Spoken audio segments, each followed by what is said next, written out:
اعوذ باللہ من الشیطان الرجیم، پناہ مانگتا ہوں میں اللہ کی شیطان مردود سے۔ بسم اللہ الرحمن الرحیم، شروع اللہ کا نام لے کر جو بڑا مہربان نہایت رحم والا ہے۔ واتقوا فتنة لا تصيبن الذين ظلموا منكم خاصة واعلموا أن الله شديد العقاب۔ آیت نمبر 6 میں اللہ نے فرمایا، جو اس لیسن کی آیت نمبر 6 ہے کہ وَاتَّقُوا فِتْنَةً لَا تُصِيبَنَّ الَّذِينَ ظَلَمُوا مِنْكُمْ خَاصَّةً means, and guard against that trial and affliction which will not be limited to those of you who do wrong۔ بڑی دلانی والی آیت ہے، سورہ نمبر 8 verse نمبر 25، یعنی اس فتنے سے بچو، واتقوا فتنةً، اس فتنے سے بچو، لا تصیبن الذین ظلموا منکم خاصہ، کہ جو تم میں سے جو لوگ ظلم کریں گے انہی کے لیے خاص نہیں ہوگا۔ بہت سمجھنے والی آیت ہے، رک کر کے سمجھنے والی آیت ہے۔ کیا فرمایا اللہ تعالیٰ نے؟ یعنی اس آزمائش سے بچو، اس فتنے سے بچو جو انہی کے لیے خاص نہیں ہوگا جو تم میں سے ظلم کرنے والے ہوں گے، یعنی ہر ایک کے لیے عام ہو جائے گا۔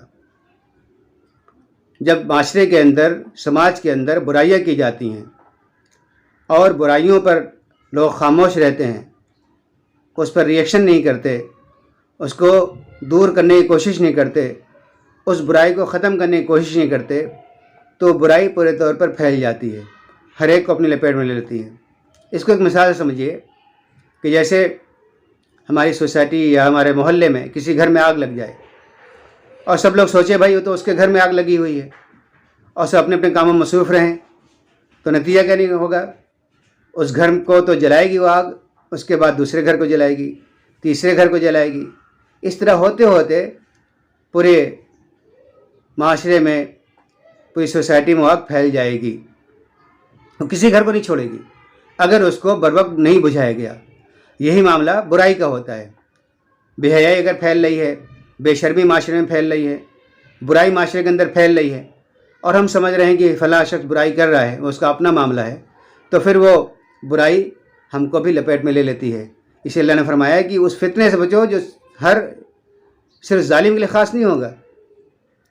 تو اب ظلم کرنا بھی یہ برائی ہے، تو اس لیے آپ نے فرمایا کہ ظالم کا ہاتھ پکڑنا گویا اس کی مدد کرنا ہوا، یعنی اس کو برائی سے روک دینا ہوا۔ ظالم کو اگر نہیں روکا جائے، ظلم کو سہنے لگے لوگ اور ظلم پہ خلاف آواز نہ اٹھائی جائے، تو وہ پھر ظالم کو اور شے ملتی ہے، بہت زیادہ ظلم کرنے لگتا ہے۔ تو یہ بائی نیچر ہے معاملہ، اسی طرح قرآن نے اشارہ فرمایا۔ تو کیا بات واضح ہوئی کہ ہمیں اس فتنے سے بچنا چاہیے جو صرف ظالموں کے لیے خاص نہیں ہوگا۔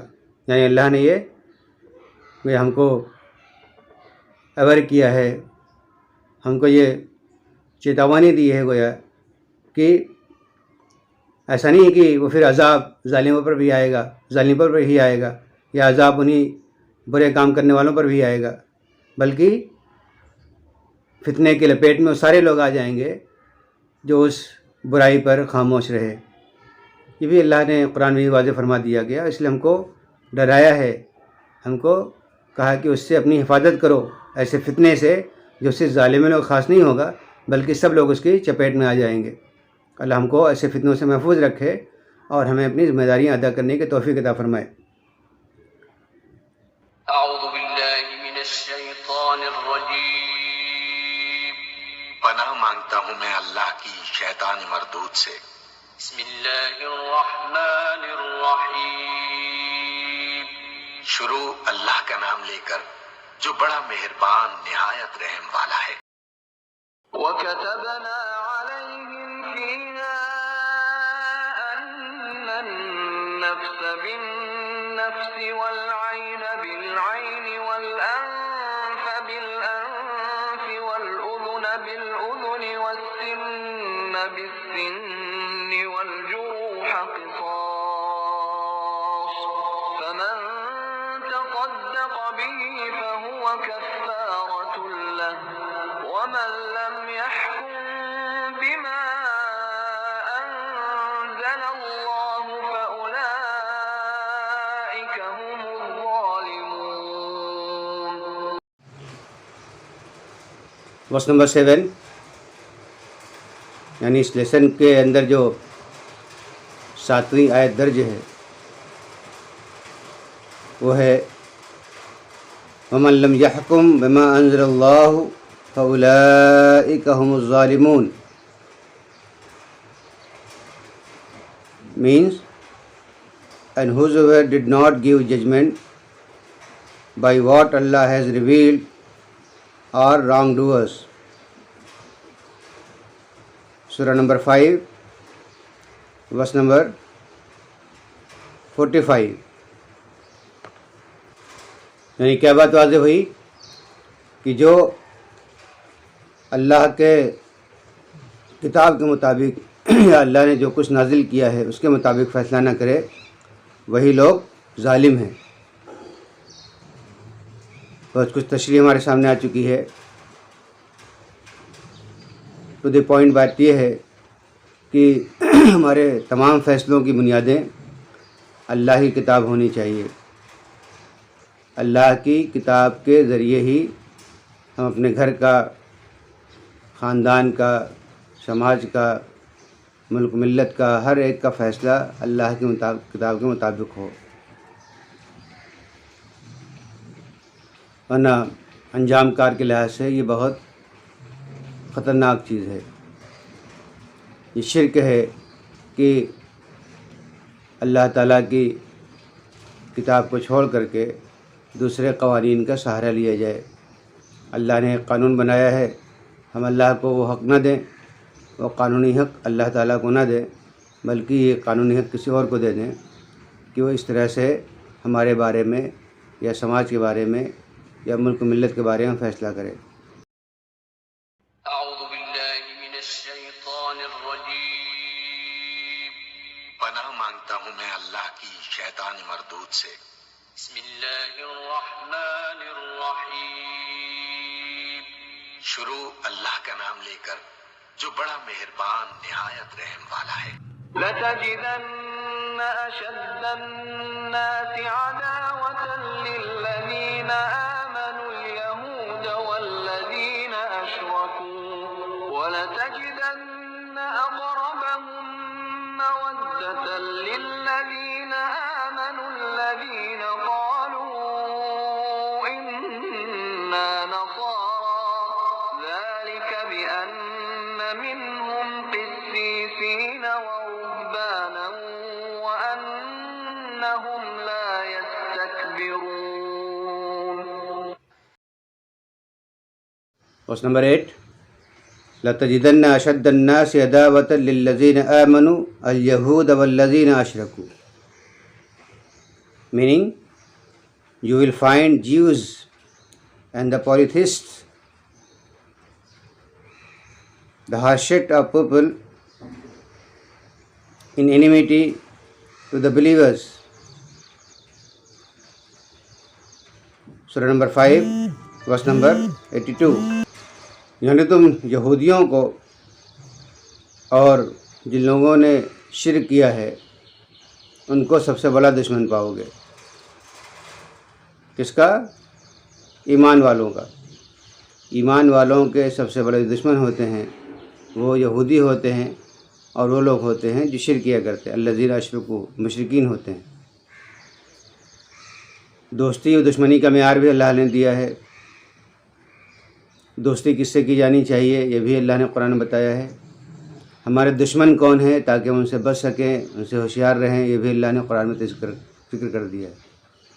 اب قرآن کی آیتوں کو چھوڑ کر کے ان کی طرف دوستی کا ہاتھ بڑھانا، ان کو دوست بنانا، ان کو اپنا خیر خواہ سمجھنا، یہ بہت بڑی بیوقوفی ہوگی اور اللہ کی نافرمانی بھی ہوگی.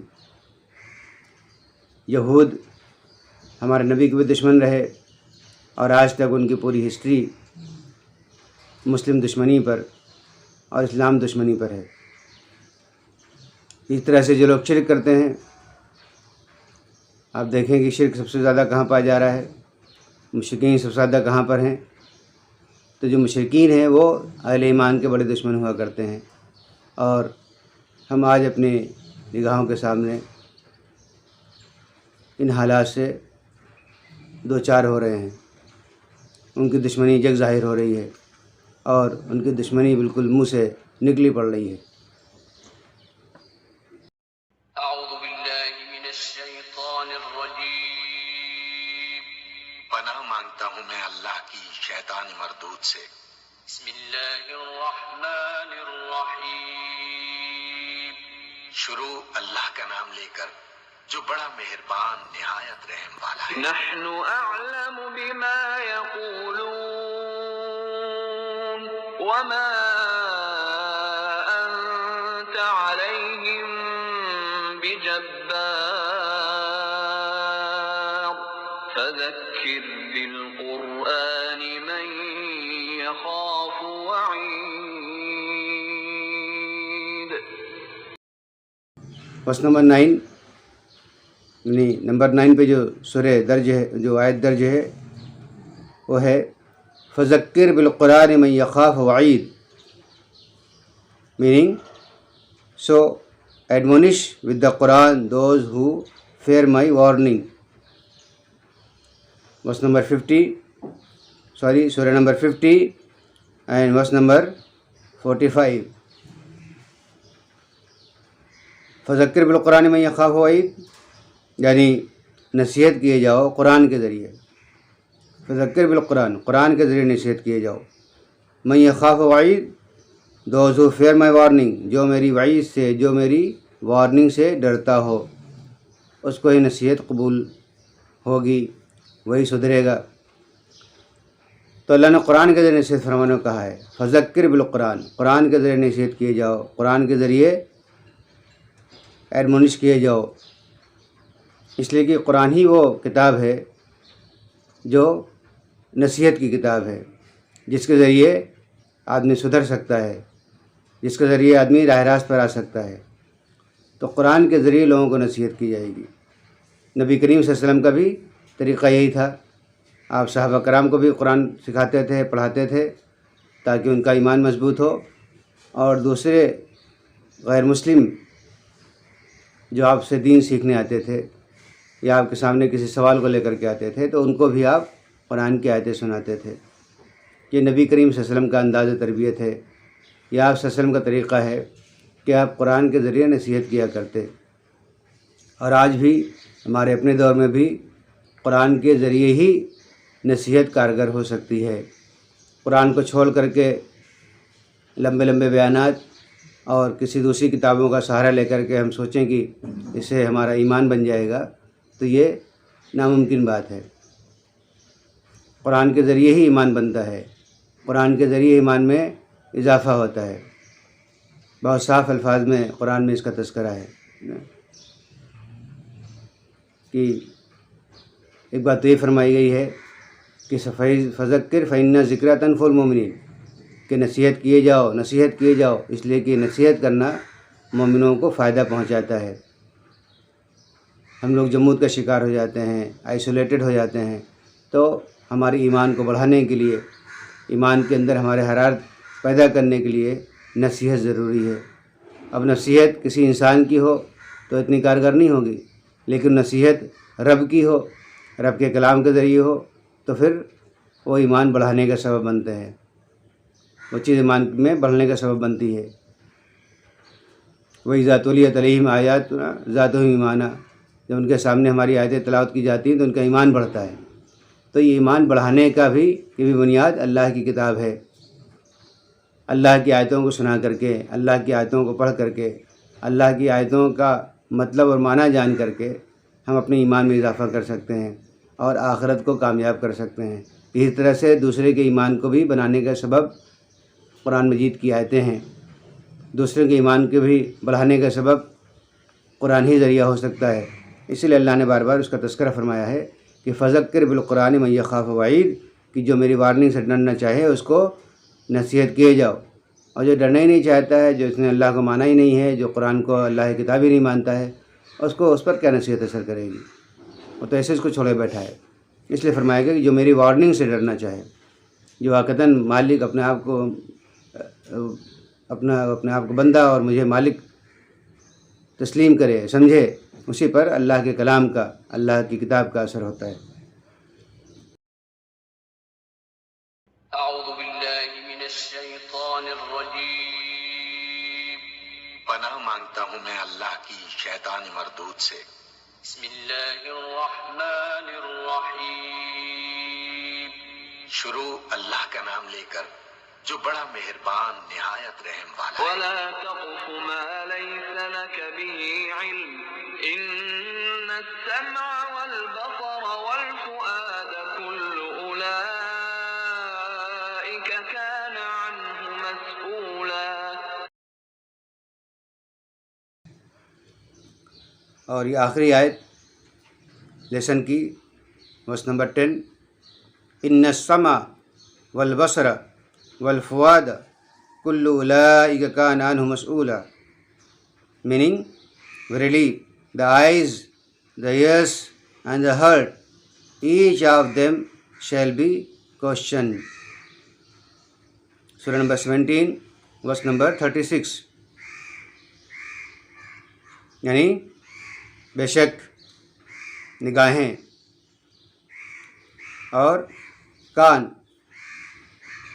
اور دل، سمع کہتے ہیں سننے کو، بصر دیکھنے کو، فؤاد دل، کل اولئک کان عنہ مسئولا، یہ سب کے سب کے بارے میں پوچھ گچھ کی جائے گی۔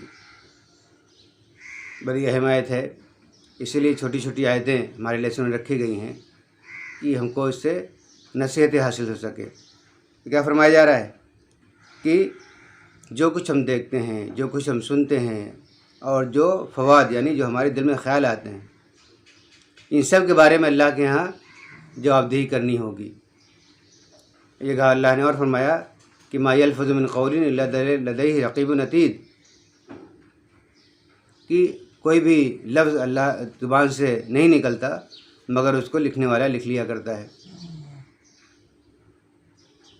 ان ربک بالمرصاد، تمہارا رب تمہارے لیے گھات لگائے ہوئے ہے، یعنی ہمارا چلنا پھرنا، اٹھنا بیٹھنا، دیکھنا، سوچنا، بولنا، یہ سب نوٹ کیا جا رہا ہے، یہ سب نوٹ کیا جا رہا ہے۔ کبھی کبھی ہم بہت آزادی محسوس کرنے لگتے ہیں، جو منہ میں آئے بک دیتے ہیں، جو جس کی طبیعت چاہے اس کو سننے لگتے ہیں، برے برے خیالات ہمارے دلوں میں آنے لگتے ہیں، اور وہ اپنی ہم خواہشات، اپنی ولنگ سمجھتے ہیں اس کو۔ لیکن اللہ نے ایک مومن کے لیے، جس نے اللہ کو اپنا رب تسلیم کیا ہے، اللہ کی کتاب کو اپنا رہنما بنایا ہے، ہدایت کی کتاب بنائی ہے، نبی کریم صلی اللہ علیہ وسلم کو اپنا رہبر مانا ہے، رسول مانا ہے، تو اس کے لیے یہ ضروری ہے کہ اللہ نے جو پابندیاں عائد کی ہیں اس کی وہ پاسداری کرے، اس کی پابندی کرے، اس لیے کہ ساری چیزیں نوٹ ڈاؤن ہو رہی ہیں، فرشتے نوٹ کر رہے ہیں، ہمارے انگلی کی پور سے لے کر کے ہمارے سوچ و خیالات تک ساری چیزوں میں ایسا سسٹم ہے کہ وہ سب ریکارڈڈ ہو رہی ہیں۔ ابھی تو دنیا کے اندر ایسے کیمرے ایجاد ہو گئے ہیں کہ ہم اگر اپنی جگہ چھوڑ کر کے دوسری جگہ چلے جائیں تو وہاں پر 1 گھنٹہ پہلے یا آدھا گھنٹہ پہلے جو ایکٹیویٹیز ہوگی اس کو بھی کیمرہ کیپچر کر سکتا ہے۔ تو اللہ نے جو اندیکھے کیمرے فٹ کیے ہیں، CCTV کیمرے جو اللہ کی طرف سے لگائے گئے ہیں، ہر وقت ہمان، جس کا ہم کو اندازہ بھی نہیں ہے، اس میں ہماری ساری چیزیں ریکارڈ کی جا رہی ہیں، ساری چیزیں اللہ کے حضور نام عمل کی شکل میں پیش کی جائیں گی۔ تو اپنی زبان سے کچھ جملہ نکالنے سے پہلے، کچھ سننے سے پہلے، کچھ سوچنے سے پہلے یہ ہم کو دیکھنا چاہیے کہ کہیں وہ اللہ کو ناراض کرنے والی چیز تو نہیں ہے، کہیں وہ اللہ کی نافرمانی والی باتیں تو نہیں ہیں۔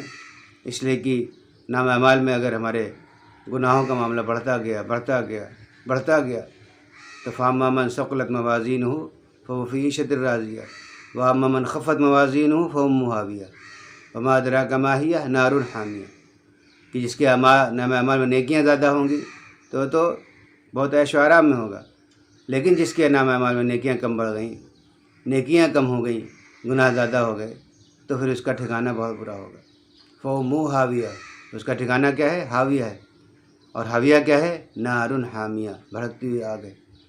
تو اللہ نے یہاں پر یہ ایگزامینیشن ہال میں ہم لوگ ایک طرح سے ہیں، ہر وقت ہمارے لیے ہر لمحہ قیمتی ہے، تو ہماری زبان جو اللہ کے عطا کردہ ہے، ہماری آنکھیں جو اللہ کے عطا کردہ ہے، ہمارے قلوب جو اللہ کے عطا کردہ ہے، جن میں خیالات آتے ہیں، جن میں بہت ساری چیزیں آتی ہیں، اچھی بھی چیزیں بری بھی چیزیں، ہم کو یہ سوچنا چاہیے کہ ہم اپنے خیالات کو پاکیزہ رکھیں، اپنی زبان کو پاکیزہ رکھیں، اپنی نگاہوں کو پاکیزہ رکھیں، اپنی زبان سے، اپنی آنکھوں سے اور اپنے جسم کے اعضاء و جوارحوں سے وہی کام لیں جو اللہ کی مرضی ہو، جس سے اللہ راضی اور خوش ہو، اس لیے کہ یہ اللہ کی دی ہوئی امانتیں ہیں، اللہ کی دی ہوئی نعمتیں ہیں، ان کا استعمال اللہ کی مرضی کے مطابق ہونا چاہیے۔